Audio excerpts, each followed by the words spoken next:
من فترة وقعت مع نصباية مشهورة على الاب وورك وبتحصل في كتير، ولسه من كام يوم شفتها اتكررت اكتر من مرة على جروبات السوشيال ميديا تبع الفريلانسرز. ومع ذلك للاسف لسه بتحصل ولسه هتحصل، وده لان كتير من اللي بيدخل الموقع بيكسل يقرأ قوانينه ويعرف اكتر عنه. وطول ما في ناس مش عارفة قوانين الموقع ده، فهيطلع ناس تانية صايعة عارفة القوانين دي ويستغلوها بانهم ينصبوا عليك. والان مع اشهر نصبات موقع اب وورك، مانوال اورز كونتراكت، اللي هو يعني العقد اللي بتتحاسب فيه بنظام الساعات وانت بنفسك اللي بتسجل الساعات دي. فلو عاوز تسمع حكايه النصبايه دي كمل الكام دقيقه الجايه، ولو مش فاضي فنط على طول على الجزء المهم من شرح نظام الاورلي كونتراكت عشان ما نصبش عليك بعدين، وهتلاقيني سايب الدقيقه دي بالظبط في الديسكربشن.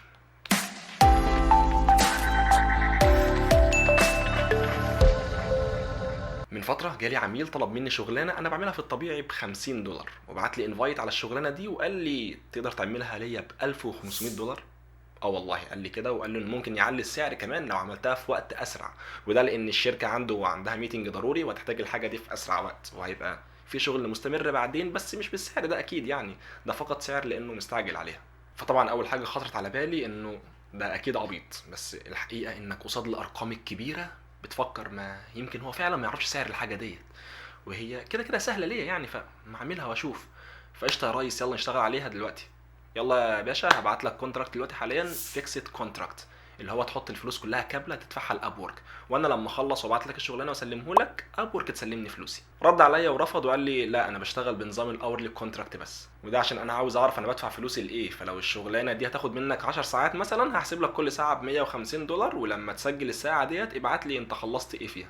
فقلت له طب ما خلينا نقسمها على اكتر من مايلستون، في فيكسد كونتراكت مقسوم على المايلستونز وكل مرحله فيهم $150، ولما اخلص واحده ابعتها لك وتدفع الفلوس التانيه ونستمر وهكذا. فكان رده انه بص انا بتعامل بالنظام ده، لو مش عاجبك خلاص هشوف حد تاني حاليا، انا كده كده بكلم اكتر من حد حاليا. دخلت على الشغلانه بتاعته لقيته فعلا في اكتر من 10 اشخاص بيكلمهم دلوقتي، وبعدها بشويه راح بعت لي انه لقى حد منهم هيعمل له جزء من الشغلانه، فهل ممكن انا اعمل جزء تاني عشان هو مستعجل جدا عليها، وراح بعت لي حاجه تاني اعملها اسهل من الاولى، وقال لي انها بنفس السعر بس يا ريت ابدا واقبل منها دلوقتي عشان هو مستعجل عليها. كان ردي عليه انه لو عاوزني اقبل فمش هشتغل الا بفيكسد مايلستونز، والاقي الفلوس تدفع الاول لاب وورك. ودخلت اشوف الشغلانه تاني لقيته بالفعل بيكلم اكتر من 20 واحد دلوقتي، وفي 7 معمول لهم هاير، يعني هو بعت لهم كونتراكت وبيشتغلوا عليه حاليا. فدخلت بعت له رساله، هو انت ليه مشغل 7 اشخاص في الشغلانه دي؟ مش انت قلت ان الشغلانه دي بيخلصها 2 بس؟ راح قال لي لا اصل انا محتاج 7 حاجات مختلفه، ولو انت عاوز تشتغل ممكن اديك تاسك تاني غيرهم وبنفس السعر برضه بس بنظام المانوال اور كونتراكت. وقتها رديت عليه وقلت له هي الشركه مستعجله عندك على كل ال8 حاجات ديت؟ فما ردش عليا. فبعت له رساله واحده بس، انا هبعت لاب وورك اشتكيك دلوقتي وهقول اني شاكك في مصداقيه الشغلانه دي. وبعد ما بعت الاب وورك ب4 ساعات، اب وورك قفلت الشغلانه وبعتت لي تحذير ان this job has been suspended. قفلوا الجوب بالفعل، بس للاسف اعتقد انه كان بالفعل استلم شغله من اكتر من حد قبل ما الشغلانه تتقفل.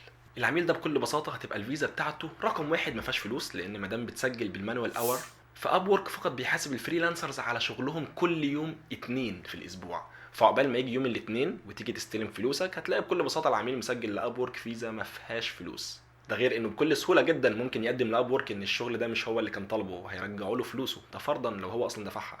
وعشان هو صايع وعارف انه ضارب سعر عالي هيغري الناس، فكتير هيوافق على امل انهم يا اما اصلا مش عارفين صياعه الكونتراكت دوت اللي هو المانوال اور تايمز وفاكرين ان فلوسهم مضمونه، وده لانهم لما بيسجلوا اي ساعه بيلاقوا مكتوب ليهم ان ليهم فلوس كذا عند العميل ده، فمفكرين انه اجباري يدفعها واب وورك بتضمنها ليهم.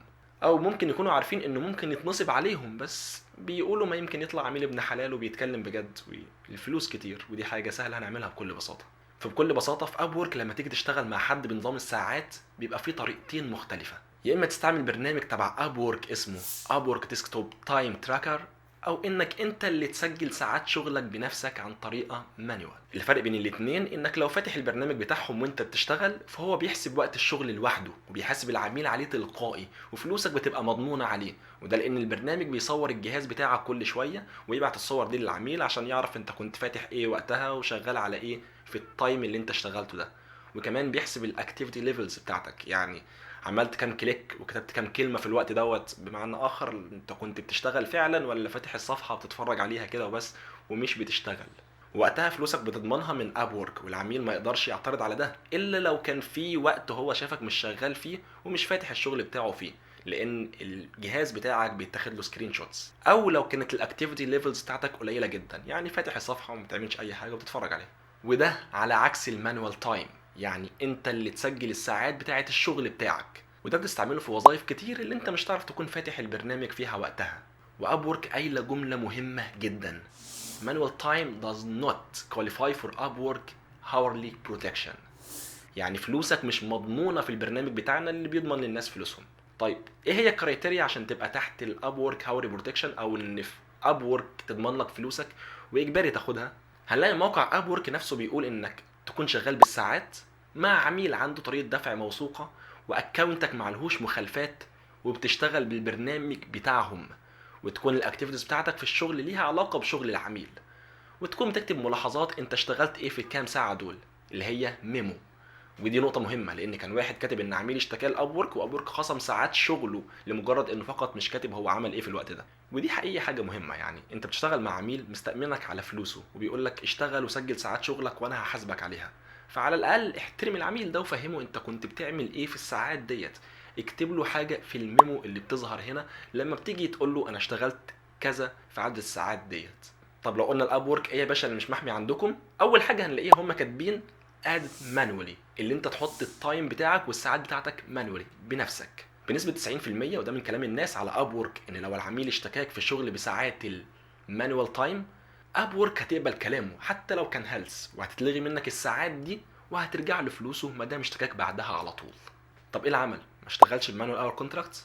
لا اشتغل عادي. انا ولا مره اصلا اشتغلت بالبرنامج بتاعهم، ودايما بشتغل بالمانوال تايم، وده لاني ببقى قاعد جزء كبير من وقتي في الشغل بفكر هعمل ايه في الجزئيه ديت، فانا مش عارف هحسبها زي العميل. يعني هقول له انا بفكر كتير فهحسب لك دوت اشغل لك البرنامج بناء على ايه. فانا مبدئيا مش بشتغل مع اي عميل بنظام الساعات الا لو كان عميل ليه تقييم عالي وصارف فلوس كتير على الموقع، وهنا اقصد المانوال تايم اللي انا بدخله بنفسي، واتفق معاه من الاول انا بشتغل كذا بعدد ساعات كذا، وانا بسجل ده هبعت لك ملحوظه في الميمو دي وهقول لك انا اشتغلت ايه في الفتره الفلانيه دي اللي انا بحاسبك عليها. وحتى الان ما حصلش معايا ولا مشكله، لانه بالفعل الحمد لله بختار العملاء كويس قبلها.